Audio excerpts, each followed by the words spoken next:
हरे कृष्णा सज्जनों, मेरा नाम साधना है और मैं उत्तराखंड के केदार घाटी से हूँ। सज्जनों, मैं अपने साथ हुई भगवान की लीलाओं का अनुभव आपके साथ साझा करती हूँ। आज इसी क्रम में भगवान की यह लीला है। सज्जनों, यह लीला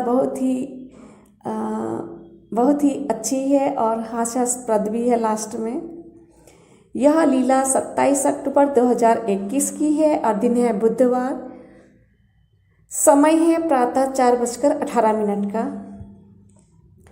आज से 15-16 दिन पहले से ही मैं कान्हा जी मुझसे नाराज हैं, क्योंकि वे दर्शन देते समय मेरे सामने सामने अजनबी बनकर चले गए। ऐसा वो दर्शन दे रहे, जैसे सामने सामने जा रहे, अजनबी बनकर जा रहे इधर उधर, और मुझसे बात ही नहीं कर रहे, जैसे कि मानो मैं उनकी पोती ही ना हो। क्योंकि मैंने उनको दादा बना रखा, तो मुझे नाराज़गी हुई कि देखो ना, अजनबी की तरह जा रहे, मेरे सामने से बात भी नहीं कर रहे। तो मुझे बहुत गुस्सा आया। इस दर्शन से पहले हनुमान जी गुस्से में अपनी पूंछ पटकते हुए अपना चेहरा ढककर क्रोध में प्रकट हुए थे, क्योंकि मेरी और स्वामी जी की बात बंद थी।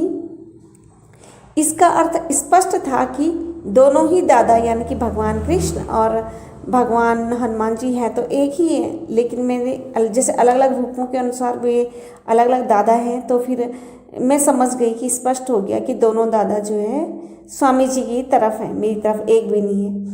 तो 15 दिन से ऊपर हो गए, इससे भी अधिक हो गए, लेकिन कान्हा जी ने दर्शन नहीं दिए, तो मैं दुखी हो गई। फिर न जाने कैसे 26 अक्टूबर 2021 की रात्रि 10 बजे माला जाप करते करते स्वतः ही मेरे मस्तिष्क में ये बात आई कि क्यों ना मैं अपने कान्हा जी, अपने दादू से क्षमा मांग लूं। इस प्रकार माला जाप करते करते मैं अपने कान्हा दादू से मन ही मन कहा कि हे मेरे दादू, मैं आपकी पोती हूँ, हर गलती को क्षमा करना मेरे दादू। आप जो कुछ भी मेरे पास है, सब कुछ आपका दिया हुआ है। आपके बिना ना ही मैं स्वयं हूँ, ना ही मेरे पास कुछ है। जब आप हैं मेरे दादू, तब मैं हूँ, आपसे ही तो मैं हूँ, आपके बिना मैं कुछ नहीं प्रभु। यदि आप ऐसे ही रूठेंगे तो मैं बहुत दुखी रहूँगी। आप अपना बच्चा, पोती समझकर मुझे क्षमा कर दो। जिस दिन आप दर्शन देते हो मेरा दिन बन जाता है, और जिस दिन नहीं देते हो मैं सारा दिन दुखी रहती हूँ। रही बात स्वामी जी की, तो मैं उनसे सामान्य हो जाऊंगी, मैं उनसे बात भी करूंगी, क्योंकि मैंने उनसे बात बंद कर रखी थी 1 महीने से। उसके बाद मैंने क्षमा याचना की और कहा कि क्षमा याचना कर मैं आंगन से कमरे के अंदर आ गई, सो गई। अब प्रातः तो मैं 5 बजे ही अधिकांश जगती हूँ, लेकिन आज मेरी नींद 4:18 पर ही टूट गई। मैं जगकर जैसे ही बिस्तर पर बैठी तो मैंने अपने सम्मुख स्याही के रंग के वस्त्रों, स्याही के रंग के आभूषण, स्याही के रंग की ही मोर पंख में खड़े और स्याही के रंग की ही कमर तक के कान्हा जी देखे। वे दादू जी का यह रूप दर्शन में 13 से 14 वर्ष के बालक का था।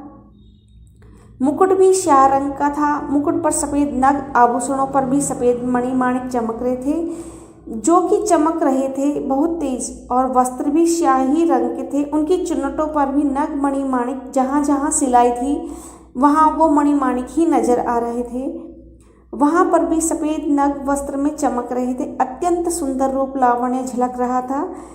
अंततः प्रभु ने मुझे क्षमा किया, लेकिन क्षमा किस प्रकार किया सज्जनों, जरा सुनिए तो। और दिन तो 5 बजे जगाते हैं मुझे, आज 4:18 पर स्वतः ही जैसे ही मेरी नींद टूटी और मैं जगी, तो मेरे सम्मुख जैसे भगवान कृष्ण इस वस्त्र और इस रूप में आए, तो क्या कह रहे, उठ। ऐसा शब्द था उनको, जा, मैंने तुझे क्षमा कर दिया। उसके बाद मुझे अत्यंत हंसी आई, खुशी भी हुई, और ऐसे मतलब उन्होंने क्रोध में दर्शन दिया। चेहरा तो बहुत सुंदर दिख रहा था, लेकिन जो उनके शब्द थे, उन शब्दों को सुन के मुझे आज भी हंसी आती है, याद करती रहती हूँ मैं कि उन्होंने क्रोध में क्षमा तो किया, लेकिन क्रोध में किया। ये दोनों के दोनों भगवान जो है स्वामी जी की तरफ हैं और हमेशा उन्हीं की तरफ रहते हैं। तो इस प्रकार से उन्होंने दर्शन दिया और फिर अदृश्य हो गए। जय श्री राधे। हरे कृष्णा, हरि बोल।